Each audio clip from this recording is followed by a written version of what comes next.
Guten Morgen! Buenos dias, bonjour, good morning. Schön, dass du da bist. Danke, dass ihr gekommen seid. Heute in AARAU gibt es über die letzten Tage hat es dieser riesig eingenossene Turnfest gegeben mit Tausenden von Menschen. Und toller Event, mühsam für uns, aber hey, schön, dass du da bist. Und heute machen wir auch den Livestreaming nach Zürich, so lass uns einfach Zürich willkommen heißen heute Morgen. Come on, let's geben Sie einen Applaus. Spannende Nachricht für Zürich. Sie haben ein neues Gebäude. Wir freuen uns auf diesen nächsten Abschnitt. Es gibt uns Platz für Wachstum, wirklich eine neue Kapitel in unserer Geschichte dort in Church Alive Zürich. Cool. So, diese Serie, Helden, Heroes, Menschen in der Bibel, die gewaltige Sachen erlebt haben. Gott erlebt haben, gewaltige Sachen gesehen haben, aber einfach für uns zu vergessen, dass sie ganz gewöhnliche Leute waren, wie du und wie ich. Ich bin normal, ich weiß nicht, ob du normal bist, aber ich sage relativ normale Leute. Und diese Menschen haben probiert, einfach ihren Glauben umzusetzen, mit Gott zu wandern, mit den Ups und Downs und die Herausforderungen und die Fragen, die sie gehabt haben, wollten sie vorne gehen, aber die Bibel beschreibt sie als Helden, Glaubenshelden, weil sie einfach nicht aufgegeben haben, Gott geglaubt haben und einfach gesehen hat, wie er seine Hand, seinen Arm bewegt hat. Und deshalb sind sie genannt als Helden, Glaubenshelden. Und ich glaube, wie wir gesagt haben am Anfang von dieser Serie, es gibt etwas in uns alle, die möchten Helden oder Heldinnen sein. Wir möchten gewaltige Sachen tun und erleben. Und Gott hat uns diese Versprechung gegeben, den Heiligen Geist zu geben, dass wir Sachen tun können, die wir selber nicht tun können. Das ist gut, oder? Der Held, der in uns wohnt, ermöglicht uns, Sachen zu tun, die wir selber nicht tun können. Und manchmal, wenn wir das hören, sind wir begeistert und sagen, jawohl, ich möchte solche Sachen erleben, persönlich, aber sobald wir selber herausgefordert sind, sagen wir, no. So habe ich es nicht gemeint, lieber nicht. In einer Sicherheitszone bleiben. Und so heute werden wir das Leben anschauen von Josua. Okay, das Buch Josua im Alten Testament und ein Teil von seinem Leben. Er ist einer von meinen Lieblingspersonen in der Bibel. Sein Leben und dieses ganze Buch spricht mir so an. Es hat mein Leben und unser Leben als Church auch geprägt. Und so, er ist ein absoluter Held für mich. Und eines Tages möchte ich mit ihm einen Kaffee Latte haben und einige Fragen stellen, aber bis das möglich ist, müssen wir einfach in die Bibel hineintauchen und probieren einfach von seinem Leben gewisse Dinge, gewisse Prinzipien zu lernen, wie er das getan hat. Das Leben von Josua ist ein Leben voller Glauben, voller Herausforderungen, okay? voller Enttäuschungen, voller von Rückschlägen. Aber Josua hat auch gleichzeitig ein außergewöhnliches Leben geführt. Okay? Er hat Momente von Durchbruch, Momente von Erfolg, die am schlussendlich das Volk Israel in das verheißene Land hineingebracht hat. Ist so cool. Okay? Über 2 Millionen Menschen, okay, das Volk Israel hat Josua hineingeführt zu ihrer Bestimmung, zu ihrer Berufung, zu der Verheißung Gottes. Wer möchte so etwas erleben? Das war Josuas Leben. Sie sind stecken geblieben für Jahre in die Wüste. Über 40 Jahre waren sie dort stecken geblieben. Und so wir brauchen Leiter und Leiterinnen wie Josua. In jedem Bereich von unserer Gesellschaft brauchen wir solche Männer und Frauen, die einfach diese Ausdauer, diese Mut, diese Kühnheit haben, das zu tun, was Gott sagt. Amen? Und so, wer war Josua? Wer war Josua? Er war ein Assistent von Mose. Okay, sein Name war eigentlich Hosea. Aber Mose hat ihm einen neuen Namen gegeben. Okay? Hat ihm einen neuen Namen gegeben und sein Name bedeutet der Retter. Sein Name bedeutet, der Herr rettet. Der Herr gibt den Sieg. Und so, er war ein Mann, der bekannt war für seine Vertrauen in Gott. er war bekannt als ein Mann, der voll war von Gottes Geist. Das ist ein schöner Ruf, oder? Wenn du das hast, wenn andere Leute merken, dass du voller Gottes Geist bist, dass du ein starkes Vertrauen hast in Gott. Er war auch berühmt als ein Krieger, ein Kriegsmann. Er war ein Kämpfer, aber er hat auch Gott gelobt. Er war ein Worshipper. Er hat die Gegenwart Gottes geliebt. Als Moses immer wieder zu diesem Zelt der Begegnung gegangen ist, Gott anzubeten und mit Gott zu sprechen, zu beten, als Moses fertig war, ist Josua dort länger geblieben. Es gibt einige von euch, die länger bleiben möchten hier in diesem Saal. Die Zeit ist zu gehen. Aber Josua war so einer. Er hat Gottes Haus geliebt, Gottes Gegenwart geliebt. Es hat etwas in ihm gegeben, die sagt, hey, ich möchte mehr haben. Josua war ein Mann, der aufgewachsen ist als Sklave. Und so er hat Schwierigkeiten erlebt. Das war ein Teil von seiner Story. Und eines Tages hat er angefangen, Pastor Moses. Moses war ein Pastor. Okay? Er hat eine große Church von plus minus 2 Millionen Menschen. Ich habe gedacht, ich habe genug Probleme. Aber anyway, ja, 2 Millionen Menschen. Und eines Tages hat Joshua angefangen zu hören, wie Moses angefangen hat, das Volk zusammenzubringen und sagen, hey, Gott hat etwas mehr für uns. Gott hat etwas Besseres für uns. Gott hat uns Verheißungen gegeben. Lass uns noch einmal glauben. Lass uns noch einmal beten. Lass uns noch einmal sehen, dass Gott diese Verheißungen erfüllt mit uns. Und so ich glaube, Joshua hat diese Vision gehört und er hat einfach geglaubt. Es hat einfach etwas ausgelöst in ihm, wo er gesagt hat, das glaube ich, das glaube ich. Joshua hat erlebt, wie die 10 Plagen über das Land, über dieses ägyptische Land gekommen sind und so viele von den Ägyptern gestorben sind. So diese heftige Schwierigkeiten über das Land gekommen sind, weil Pharao immer wieder Nein gesagt hat zu Gottes Plan. Und deshalb Tragödien sind immer wieder gekommen, bis er endlich Ja gesagt hat. Und dann Joshua hat diese gewaltige Befreiung erlebt, wie das Volk Israel aus Ägypten gekommen sind und wie Gott sie Gunst gegeben hat, tatsächlich alle Gold und Silber und kostbare Dinge von den Ägyptern mitzunehmen. Wie ist das passiert? Das weiß ich nicht. Aber das ist das, was das Wort sagt.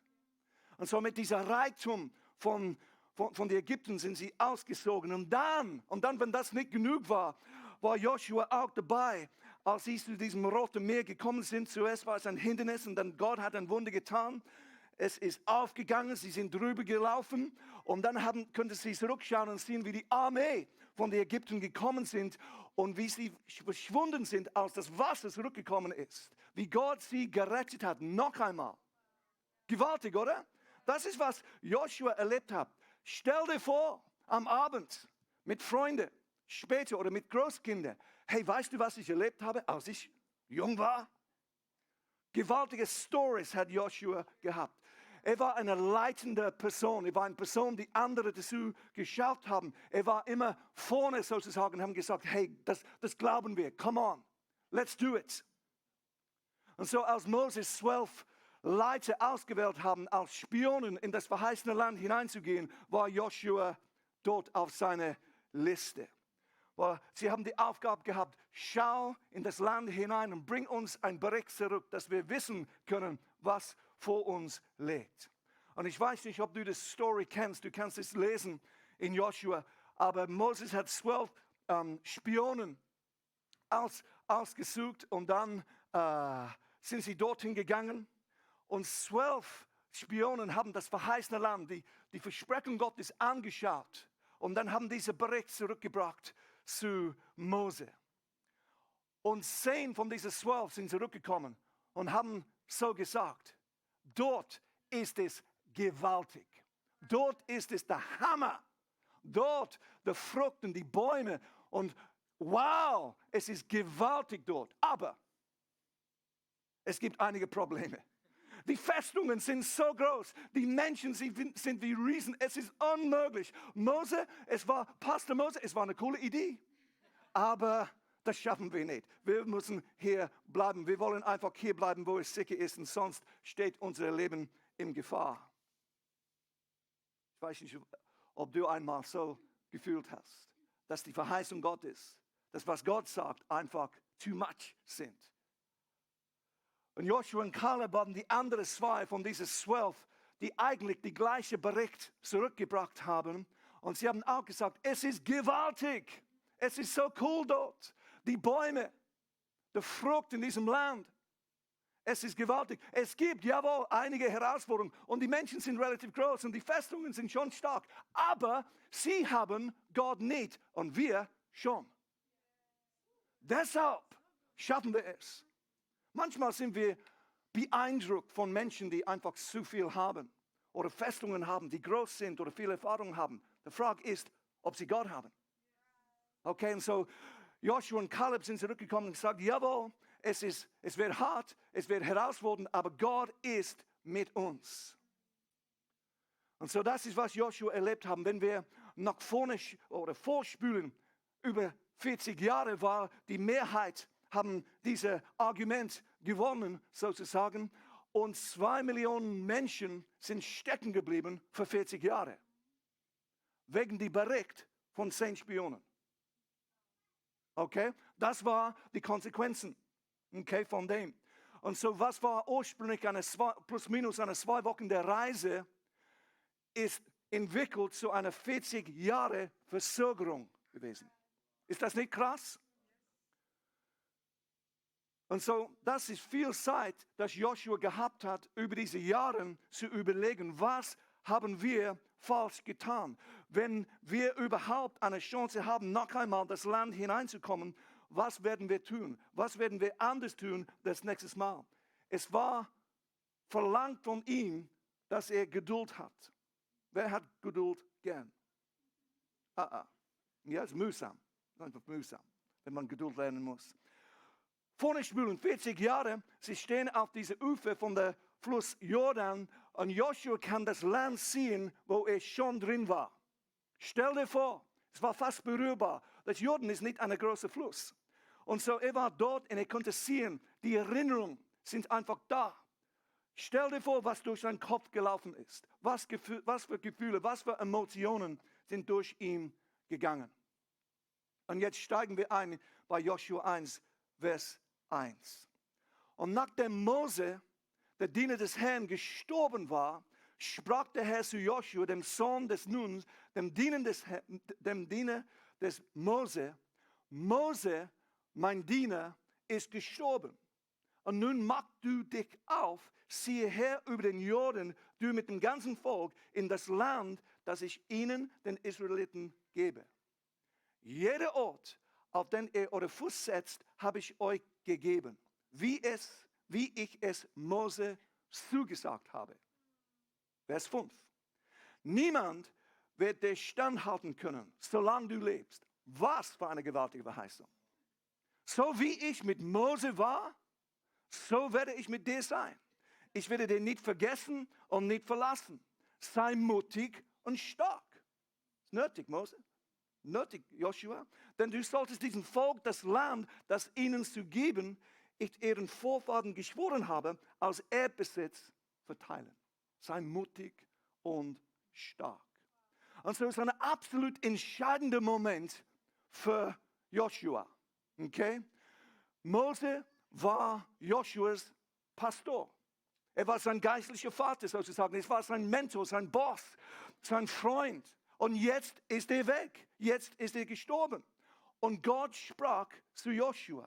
Und so hier sind einige Punkte, die ich einfach heute Morgen schnell auspicken möchte. Du kannst selber durch diese Geschichte gehen und einfach immer wieder Neues davon lernen. Aber hier sind einige Dinge, die Gott zu Mose sprach und auch zu uns heute. Die erste ist diese. Ehre die Vergangenheit. Ehre die Vergangenheit. Mose, mein Diener. Und so Gott bestätigt Mose zu Joshua, für die anderen, obwohl Mose das nicht geschaffen hat, was Gott ursprünglich zu ihm gesagt hat. Gott bestätigt ihn trotzdem und sagt, er war ein Teil von dieser Story, ein Teil von diesem Erfolg. Und so Gott bestätigt ihm, ehre die Vergangenheit. Gott ehrt Mose für sein Teil. Und so für uns die Herausforderung oder die Ermutigung ist, ehre die vergangenen Generationen. Die Leute, die vor uns gegangen sind. Andere Bewegungen, andere Churches, andere Leute. Wir müssen nicht begeistert sein, wir müssen nicht einverstanden sein mit allem, okay? Aber was wir tun können, ist, wir können sie ehren. Und sagt, Gott hat sie trotzdem, oder Gott hat trotz allem sie gebraucht. Weil am Schluss ehren wir oder empfangen wir nur von denen, die wir ehren. Wenn du ehrst, kannst du empfangen. Wenn du Menschen nicht ehrst, du wirst nichts empfangen. Und jede Person hat etwas zu geben. Und so, wenn wir die Vergangenheit ehren, wir können auch es anschauen und die Weisheit und die Verständnis und die Erkenntnis von der Story, von der Erfahrung auspicken. Davon lernen, was gut ist, was nicht so gut ist, was wirklich schiefgegangen ist. Aber es dient uns, wenn wir die vorherige Generation, die vorherige Leiter auch ehren. Und so die Vergangenheit ehren und trotzdem für die Zukunft ausstrecken. Die zweite Ding ist diese. Jetzt bist du dran. Woo! Mose, mein Diener, ist tot. Was für ein komisches Statement von Gott zu Josua. Mose, mein Diener, ist tot. Warum sagt Gott das zu Josua? Es war Josua 100% klar, dass Mose tot war. Wahrscheinlich war er immer in dieser Trauerphase. Wahrscheinlich war er immer noch in Schock. Wahrscheinlich war er nicht ganz sicher, was machen wir jetzt? Was mache ich jetzt? Wie geht es weiter? Hat es aufgehört? Ist dieser Traum zu Ende gekommen oder geht es weiter? Und Gott sprach zu Josua dieser komische Satz, Mose, mein Diener, ist tot. Und dann Vers 2 geht es weiter. Und der zweite Teil davon, und nun mach du dich auf. In anderen Worten, und nun Joshua. Und jetzt Joshua, mach dich auf. Joshua, steh auf. In anderen Worten, Joshua, jetzt bist du dran. Und das müssen wir auch hören. Ich finde es interessant, dass Joshua nicht unbedingt die natürliche Wahl war als Moses' Nachfolger. Aber Gott sprach zu ihm und er musste das hören, er musste das glauben. Es musste in sein Herz hineinkommen. Und sonst, was passiert, ist, Joshua probiert in die Schuhe zu laufen von Mose. Sonst würde Joshua probieren, unter die Schatten von Mose zu leben. Und nicht die Mann sein, die er war. So einfach für uns, dass wir unter die Schatten von anderen Leuten leben. So einfach für uns, dass wir in dem Sinn mehr nach hinten schauen, als nach vorne. Und klar gibt es positive Sachen, die wir lernen können, deshalb sollten wir ehren. Aber jeder von uns muss unseren eigenen Weg gehen. Jeder von uns muss unseren eigenen Weg gehen. Und so Moses war eine gewaltige Leiter. Er war ein gewaltiger Mann Gottes. Er war eine geistliche Person. Er hat so viel mit Gott erlebt. Stell dir vor, wie das war für Joshua. Mega simpel, eingeschüttet zu sein. Mega simpel zu denken, wow, das schaffe ich nicht. Ich kann nicht so gut sein wie er. Du musst nicht. Er muss nicht. Und so manchmal hören wir die Stimmen von Unsicherheit, die Stimmen von vielleicht unseren Eltern oder von anderen Leuten, wer auch immer sie sind, und sie beeinflussen uns, obwohl sie nicht mehr da sind. Und jeder von uns muss frei sein, okay, den Schatz von der Vergangenheit nehmen, aber frei sein, das zu sein, wer wir sind und wie Gott uns geschaffen hat. Und so Gott spricht zu Joshua, ihn zu befreien, ihn frei zu machen, dass er das tun könnte, was Gott mit ihm vorhat. Joshua, schau nicht mehr nach hinten, schau nach vorne. Ich bin mit dir, bei dir, mit euch. In der gleichen Art und Weise, wie ich mit Mose war, ich bin mit dir, mit euch. Und so sei mutig und stark, glaube es. Du wirst ähnliche und noch größere Dinge auch sehen. Jetzt bist du dran. Jetzt bist du dran. Jetzt bist du dran. Jetzt sind wir dran. Ich bin froh für die Reformation. Vor einigen Monaten haben ich diesen coolen Film gesehen, Zwingli. Aber Zwingli ist tot. Und jetzt sind wir dran. Das müssen wir glauben, das musst du glauben. Egal wie gut deine Eltern waren, jetzt bist du dran. Die nächste Reaktion muss aufstehen. Der dritte Punkt ist diese. Sei bereit für Neues. Mach du dich auf. Mach dich bereit. Allgemein sind wir, vielleicht kommt es ein bisschen darauf an, was du für eine Persönlichkeit hast, aber oft sind wir begeistert oder wir können schnell begeistert sein, wenn jemand sagt, hey, es gibt etwas Neues, okay, bis es persönlich ist. bis ich selber herausgefordert bin, bis Veränderung in mein Leben kommt. Wow, eine neue Phase für dich, eine neue Phase für euch, eine neue Phase für eure Familie, eine neue Phase für das Business, eine neue Phase für uns als Church. Neues. Aber, hey, das habe ich nicht gemeint. Ja, meine Abteilung, meine Department, mein Leben, was? Ich muss mich ändern? Nein. So simpel, dass wir begeistert sind von Veränderung, von Entwicklung, von Neues, aber wir bleiben wie gestern. Okay, wir bleiben mit der gleichen Denkweise, mit der gleichen Haltung, mit den gleichen Gewohnheiten. Und jedes Mal, wenn Gott etwas Neues tut, tut er zuerst etwas Neues in dir. Okay? Und so Josua war herausgefordert, in einer anderen Art und Weise zu denken, anders zu handeln als Mose. Er musste innerlich bereit sein. Gott wollte etwas Neues tun. Gott möchte etwas Neues tun in dir, in uns. Und wir müssen ready sein, auch dafür. Der vierte Punkt ist dieser. Ich habe 77 Punkte. Es ist größer als du. Es ist größer als du. Siehe hier über den Jordan. Du mit dem ganzen Volk in das Land, das ich ihnen, den Israeliten, gebe. Gott hat zu Josua gesprochen, aber es war nicht einfach für Josua. Es war für das ganze Volk. Es war für die ganze Church. Jedes Mal, wenn Gott zu dir spricht, okay, es beeinflusst nicht nur dein Leben, aber dein Umfeld. Und es gibt andere Menschen, die gesegnet sein sollten von was Gott in dein Leben tut. Und so das Verheißung war nicht nur für Josua. Gott hat uns alle Gaben gegeben, Berufungen gegeben, aber es sollte nicht einfach bei dir bleiben. Und so mag es nicht, dass es einfach um dich dreht. Macht das Sinn? Manchmal sind wir so beschäftigt mit unserem Talent, unserer Begabung, meiner Berufung, meiner Bestimmung, dass wir vergessen, was Gott in mein Leben tut, hat immer eine Connection mit was Gott in dein Leben tun möchte. Das ganze Land, das ganze Volk möchte Gott einbeziehen. Er möchte ein Segen sein für andere. Es ist immer größer als du. Dein gehorsame Schritte bringt Segen für andere. Okay? Die nächste ist diese. Schritt für Schritt. Schritt für Schritt. Okay? Jeden Ort, auf den ihr euren Fuß setzt, habe ich euch gegeben. Es war verlangt von Josua, dass er Schritte, eine nach die andere, machte. Nicht unbedingt dramatisch, aber wenn du einen Schritt nach die andere machst, du kommst nach vorne. Und das war auch so bei Josua, Schritt für Schritt. Josua musste Gott vertrauen, dass er mit ihm war. Und er musste dieses Shift machen. Es ist so spannend, ich kann das nicht jetzt zu fest auspacken. Aber Josua war herausgefordert, einen Wechsel in seinem Paradigma zu ändern. Weil Josua hat Ägypten erlebt. Josua hat die Wüste erlebt. Und jetzt wollte Gott etwas tun in die Zukunft. Es verlangt von Josua ein total anderes Paradigma.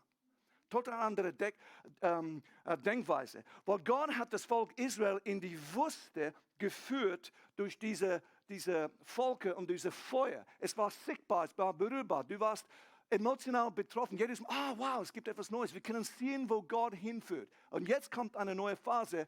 Du musst jetzt lernen, durch Glauben zu laufen. Schritt für Schritt. Was sagt Gott, wie Desi gebracht hat heute Morgen, und dann das tun. Nicht primär von deinen Emotionen, nicht primär von deinen Gefühlen, aber was Gott sagt. Vorher war es offensichtlich, war es sichtbar und jetzt wird es in dem Sinne nicht mehr extern, aber intern. Vertraue mich, vertraue mein Wort, sei geführt durch Friede. Und so wir müssen lernen, was Gott sagt, ist wahr und führt uns weiter. Mehr als was wir fühlen. Wenn ich meine Gefühle fragen würde, jeden Tag, wie fühlst du dich?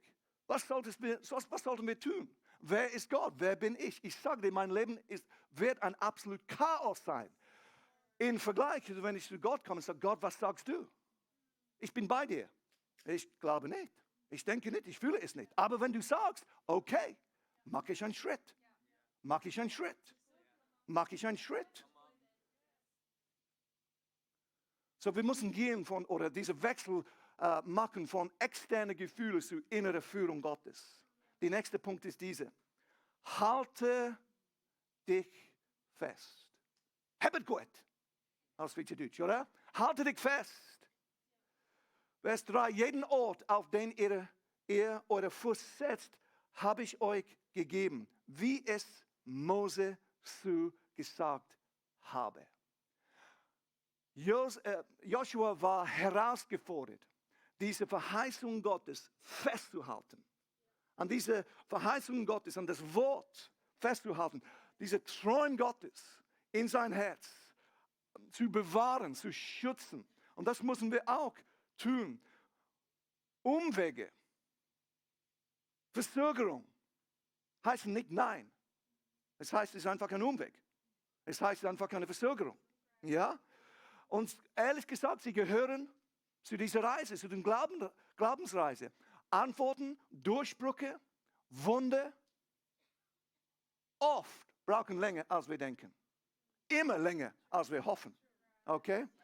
Und oft unterwegs, Schritt für Schritt, wenn wir festhalten an Gott und was er sagt, es sieht so aus oder es fühlt sich so aus, als ob es so normal ist. Aber erst wenn wir zurückschauen und sagen, wow, was für eine Reise, was hat Gott getan? Minchu, Cäsar, komm. Cäsar, Sie sind in Zürich. Ja? Schnell, Cäsar, komm nach AARAU, schnell. Der letzte Punkt ist dieser. Sei mutig. Sei mutig und stark. 7-mal, nicht 1, nicht 2, 7-mal hat Gott zu Josua gesagt, sei mutig, hab keine Angst, sei stark, glaube fest. Ich finde es so interessant. Josua ist ein absolut Glaubensheld. Ist ein Held für mich. Okay, sein Leben hat so viel ausgelöst. Aber 7-mal musste Gott zu ihm sprechen und sagen, hab keine Angst, sei mutig, sei stark. Warum? Weil ich Angst gehabt hatte. Weil es absolut normal war. Wow, wie geht das? Komme ich durch? Wird Gott durchkommen? Wird er mich retten oder nicht? Für ihn war es neu, wahrscheinlich ein Maß von Unsicherheit. Und Unsicherheit trifft uns alle, egal wie jung oder alt wir sind. Er hat nicht gewusst, wie kommt das? Ich weiß es nicht. Es hat Gründe gegeben. Jedes Mal, wenn wir ein neues Land einnehmen, gibt es Gründe, warum wir Angst haben können. Es wird auch so sein für dich. Und Zweifel und Angst sind okay. Zweifel und Angst sind okay. Fragen, wie kommt das, sind okay. Sie bestätigen, dass du immer noch am Leben bist. Sie bestätigen, dass du normal bist. Okay? Sie können einfach uns nicht stoppen. Oder sie sollten uns nicht einfach stoppen, dass wir Glaubensschritte machen. Und so, die Story geht weiter. Und Joshua bereitet das Volk vor, über diese Jordan zu gehen. Und ein anderes Wunder findet statt, wie das aufgeht und wie sie drüber gekommen sind. Und sie haben diese ersten Schritte in das verheißene Land genommen. Sie sind angekommen oder sie sind in die erste Teil von das verheißene Land angekommen. Die Bestimmung Gottes ist in Erfüllung gegangen. Die Berufung Gottes für das Volk ist im Gang gekommen. Und so, als er das getan hat, hat Joshua zu Leiter gesagt, hey, liebe Leute, liebe Leiter, nimm 12 Steine von diesem Boden, von diesem Flussboden, und wenn wir drüber kommen, wir werden einen Altar bauen als Erinnerung für was Gott getan hat für uns. Für was Gott getan hat für uns. Ein Altar, ein Erinnerungsaltar, dass Gott mit uns ist. Und so, wenn du diese Haltung hast, wenn du diese Orientierung hast, wenn du diese Glaubensposition annimmst, dass dein Leben nach vorne geht, dann musst du einen Lebensstil kreieren von Dankbarkeit, wo du immer wieder zurückschaust und sagst, Gott hat dort für mich versorgt. Gott hat mich dort geheilt. Gott in dieser Situation, wo ich keine Ahnung gehabt habe, ist durchgekommen. Du brauchst ein Altar, einen Lebensstil von Dankbarkeit, dass du zurückdenkst und siehst, wow, Gott hat für mich geschafft. Weil dann, wenn du nach vorne schaust und das Volk Israel nach vorne geschaut haben, sie haben eine ganze Menge von Herausforderungen gesehen. Ist gut. Ist gut. Sie schauen zurück. Ist gut. Okay, wir wissen nicht wie, aber das brauchst du. Dass du ein Altar baust in dein Leben von Dankbarkeit, von Erinnerung, von was Gott schon in dein Leben getan hat. Weil die nächste Riesen, die nächste Festung, die nächste Herausforderung wird zu dir sprechen, wie es zu die 10 Spionen gesprochen hat. Teilweise, was die Herausforderungen sagen und teilweise, was deine eigenen innere Gedanken zu dir sagen. Die Riesen sind wie Nahrung für dich.